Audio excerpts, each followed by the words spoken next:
ரஜினியோட மூத்த மகளான ஐஸ்வர்யா ரஜினிகாந்த் சினிமாவில் இயக்குனரா இருக்கிறாங்க. இவங்க நடிகர் தனுஷை கடந்த 2004ஆம் ஆண்டு காதலிச்சு திருமணம் செஞ்சுக்கிட்டாங்க. திருமணத்துக்கு அப்புறம் சில வருஷங்கள் சுமூகமா போன இவங்களோட திருமண வாழ்க்கையில திடீர்னு குழப்பம் ஏற்பட கடந்த 2022ஆம் ஆண்டு இருவரும் விவாகரத்து செஞ்சுக்க போறதா இன்ஸ்டா பக்கத்துல அறிவிச்சிருந்தாங்க.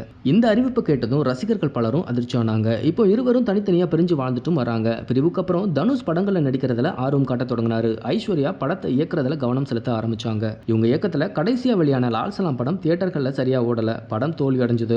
லால் சலாம் படத்தோட தோல்வி ஒருபுறம் இருக்க, மறுபுறம் தனுஷ் கிட்ட விவாகரத்து கோரி குடும்ப நல கோர்ட்ல மனு தாக்கல் செஞ்சது ஹாலிவுட்ல ஹாட் டாபிக்கா பேசப்பட்டுச்சு. லால் சலாம் படத்துக்கு அப்புறம் ஐஸ்வர்யா ரஜினிகாந்த் மறுபடியும் படத்தை இயக்குவாங்கன்னு எதிர்பார்க்கப்பட்ட நிலையில இப்போ மறுபடியும் தன்னோட ஃபிட்னஸ் பயணத்தை தொடங்கியிருக்காங்க. அந்த வகையில தம்பிள்ஸ் தூக்கி ஹெவியா ஒர்க் அவுட் செஞ்ச வீடியோவை தன்னோட இன்ஸ்டாகிராம் பக்கத்துல வெளியிட்டிருக்காங்க ஐஸ்வர்யா ரஜினிகாந்த். இந்த போட்டோஸ் தான் இப்போ சோசியல் மீடியாவில் ட்ரெண்ட் ஆகிட்டு வருது. இது மாதிரியான சினிமா நியூஸ் பத்தின அப்டேட்டுகளை நீங்க உடனுக்குடன் தெரிஞ்சுக்கணும்னா மறக்காம நம்ம சினி மாடல் சேனலை சப்ஸ்கிரைப் பண்ணிக்கோங்க.